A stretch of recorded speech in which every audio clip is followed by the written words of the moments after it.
पंजाब में अब तक 121 लोगों की मौत जहरीली शराब से हो चुकी है और वहीं पर पंजाब सरकार ने काफ़ी सारी मात्रा में लाहन और स्पिरिट पकड़ा है। लगातार ही छापेमारी भी चल रही है, लेकिन वही अपोजिशन पार्टियां लगातार ही सरकार की कार्यशैली पर सवाल भी खड़े कर रही हैं।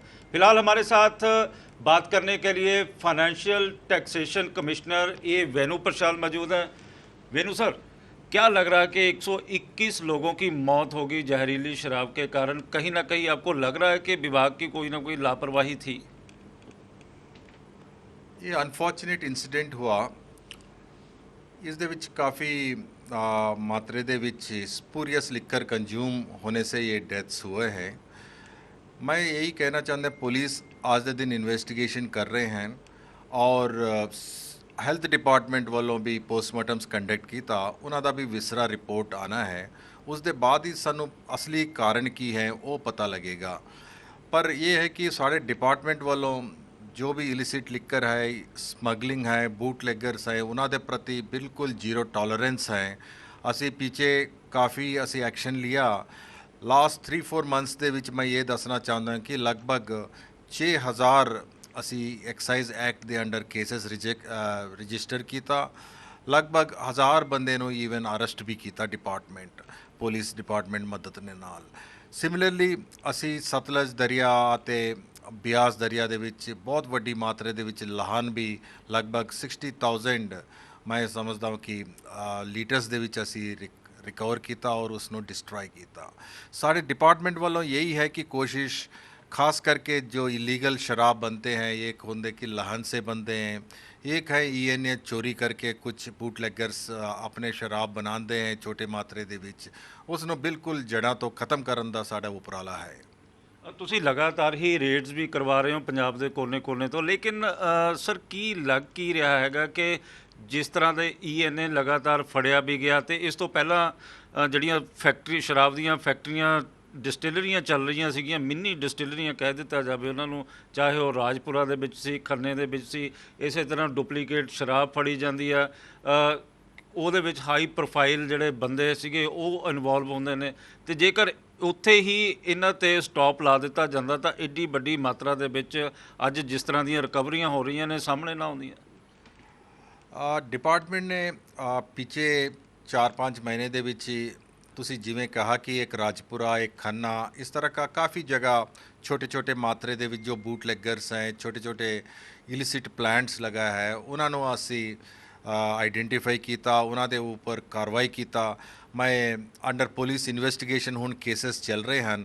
ਲਾਸਟ 2-3 ਡੇਜ਼ ਦੇ ਵਿੱਚ ਵੀ ਮੈਂ ਇਹੀ ਦੱਸਣਾ ਚਾਹੁੰਦਾ ਕਿ ਇੱਕ ਬਹੁਤ ਵੱਡੀ ਮਾਤਰੇ ਦੇ ਵਿੱਚ ਜੋ ਸਿੰਥੈਟਿਕ ਕੈਮੀਕਲਸ ਬਣਾ ਰਹੇ ਬਿੰਨੀ ਕੈਮੀਕਲਸ ਕਰਕੇ ਇੱਕ ਡੇਰਾਬੱਸੀ ਦੇ यूनिट उत्ते भी साढ़े महकमा ने स्पेसिफिक इन्फॉर्मेशन के बेसिस पे रेड किया। हमेशा हमारा कोशिश यही है कि इस तरह का जो भी इलिसिट डिस्टिलेशन करते हैं उन्होंने खिलाफ कार्रवाई करे।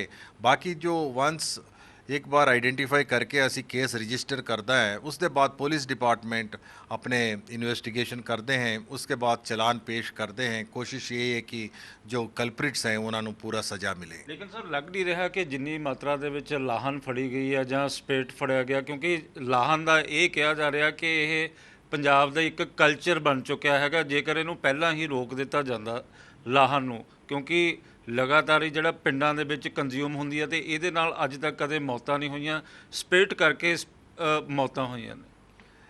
ਤੁਸੀਂ ਸਹੀ ਕਹਿ ਰਹੇ ਕਿ ਲਗਭਗ 27.4 ਲੱਖ ਲੀਟਰਸ ਆਫ ਲਹਨ ਅਸੀਂ ਲਾਸਟ 3-4 ਮਹੀਨੇ ਦੇ ਵਿੱਚ ਡਿਸਟਰੋਏ ਕੀਤਾ। ਖਾਸ ਕਰਕੇ ਇਹ ਬੇਟ ਏਰੀਆ ਦੇ ਵਿੱਚ ਕਾਫੀ आज ਦੇ ਨਹੀਂ ਪੁਰਾਣੇ ਕਾਫੀ ਸਾਲਾਂ ਤੋਂ ਇਹ ਚੱਲ ਰਹੇ ਹਨ। ਜਦੋਂ ਵੀ ਗੁੜ ਦਾ ਰੇਟ ਘੱਟ ਹੋ ਜਾਂਦੇ हैं ਦੇ ਸਟਾਰਟਡ ਮੇਕਿੰਗ ਹੋਮਮੇਡ ਲਿਕਰ ਬਣਾਉਂਦੇ हैं। ਸਾਡਾ ਕੋਸ਼ਿਸ਼ ਇਹ ਹੈ ਕਿ ਇਸ ਨੂੰ ਬਿਲਕੁਲ ਬੰਦ ਕੀਤਾ ਜਾਵੇ। ਜੋ ਲੀਗਲ ਲਿਕਰ ਹੈ ਉਸ ਨੂੰ ਲੋਕ ਕੰਜ਼ੂਮ ਕਰੇ।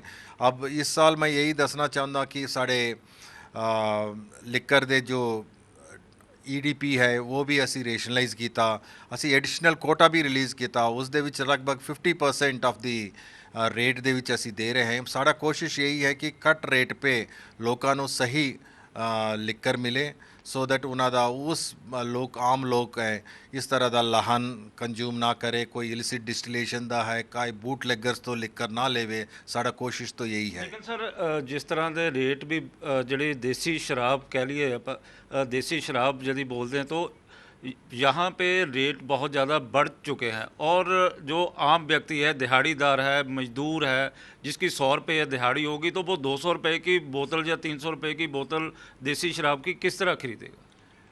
मैं यही दसना चाहता कि जो सरकार ने रेट फिक्स किया, एक मिनिमम रेट फिक्स किया, उसके वध और उसके थले बिल्कुल ही कोई भी दुकानदार सेल नहीं हो सकता। असी एक बैंड है वो फिक्स किया, मैक्सिमम प्राइस और मिनिमम प्राइस, उसी बैंड दे विच वो दुकानदार सेल कर सकते हैं। अभी कल परसों भी असी दोबारा इंस्ट्रक्शंस भी इशू किया, कोई भी दुकानदार इस तरह का कोई वध रेट पे बेचते हैं उसके खिलाफ असी एक्शन लेवांगे। इस दे नाल मैं तो समझदा कि रेट्स भी कंट्रोल तो होवेगा। सर कितने जो रेट्स हैं आपने किए हैं जो मिनिमम और मैक्सिमम? ये अलग अलग ब्रांड का अलग अलग रेट्स हैं, क्योंकि एक पीएमएल हो, पंजाब मीडियम लिकर है, एक आईएमएफएल है, ब्रांड वाइज रेट्स हैं। सो मैं समझदा कि जो भी रेट्स हैं, एक तो मैं कहा कि वो रेट्स नो डिस्प्ले होना चाहिए दुकान दे अगे। दूसरा है कि जो भी वध रेट पे बेचते हैं सानू कोई भी कंप्लेंट कर सकते हैं। असी कंप्लेंट और हेल्पलाइन नंबर भी इशू किया, उस दे ऊपर भी लोग कंप्लेंट कर सकते हैं, व्हाट्सअप भेज सकते हैं, असी इमीडिएटली एक्शन लेवांगे। सर पहले चंडीगढ़ से स्मगलिंग होती थी शराब की, अब चंडीगढ़ कहा जा रहा है, जो चर्चाएं चल रही हैं पंजाब में कि चंडीगढ़ वाली बंद हो गई है और हरियाणा मार्का शुरू हो गई है। हरियाणा के अलग अलग हिस्सों से पंजाब के साथ साथ जो बॉर्डर लगता है वहाँ पर दबा के स्मगलिंग हो रही है शराब। यस, हरियाणा तो कुछ केसेस साढ़े नोटिस दे विच आया। काफ़ी जो रिटेल वेंट्स हैं वो हरियाणा तो मंगाते हैं, क्योंकि बेसिकली साड़ा प्राइस डिफरेंस है। हरियाणा कंपैरेटिवली 40-50 रुपये सस्ता है। इस के कुछ बूट लेगर्स हैं, कुछ दुकानदार हैं हरियाणा तो लेके आके इतने सेल कर रहे हैं ना। असी काफ़ी वड्डी मात्रा दे विच भी लास्ट मैं तो समझदा कि 1-2 महीने विच भी पकड़ा है। असी साड़ा कोशिश ये है कि बिल्कुल ये इलीगल स्मगलिंग हो रहे दूसरे स्टेटा तो असी कर्ब करेंगे और इस तरह का स्ट्रिक्ट एक्शन लेवांगे। जिस तरह सर सीएम साहब ने कहा है कि जो भी अब शराब की स्मगलिंग करेगा उसके खिलाफ सख्त कानून बनाया जा रहा है और उसकी प्रॉपर्टी तक जब्त कर ली जाएगी या ईडी को केस ट्रांसफ़र किए जाएंगे, ऐसी कोई प्लानिंग है सरकार की? सीएम साहब ने इसके बारे पूरा रिव्यू किया, सानू हदायत किया कि एक जो पंजाब एक्साइज एक्ट 1914 है उस दे विच कुछ अमेंडमेंट्स लेके आने के लिए हदायत किया। उसके मुताबिक असी डिपार्टमेंट वर्क कर रहे हैं, क्योंकि जब तक एक्ट स्ट्रिंजेंट नहीं होता ये बूट लेगर्स में ये कोई भी डिटरेंट नहीं होता। तो किस तरह का एक्ट बनाया जा रहा है? क्या प्रॉपर्टी जब्त कर ली जाएगी या ईडी को ट्रांसफ़र किया जाएगा जो फाइनेंशियल ट्रांजैक्शन होती हैं? ये मैं ये क्लियर कट आज के दिन नहीं दस सकता, क्योंकि एक असी प्रपोजल बना सकते हैं, उसके बाद फिर कैबिनेट दे विच जाते हैं और उसके बाद लेजिस्लेशन दे विच लेजिस्लेचर होंगे, उसके बाद ही ये फाइनल होएगा। Thank you. तो ये थे ए बेनू प्रसाद जो बता रहे थे कि किस तरह से आने वाले समय में पंजाब में जो जहरीली शराब और दूसरी जो स्मगलिंग होने वाली शराब को लोगों को काबू करने के लिए एक बहुत ही सख्त कानून बनाया जा रहा है, जिसकी प्लानिंग डिपार्टमेंट द्वारा भी कर ली गई है और हो सकता है कि आने वाले समय में आपकी प्रॉपर्टी भी जब्त हो जाए। कैमरामैन इंद्रजीत के साथ विशाल इंग्लिश, न्यूज़ 24 चंडीगढ़।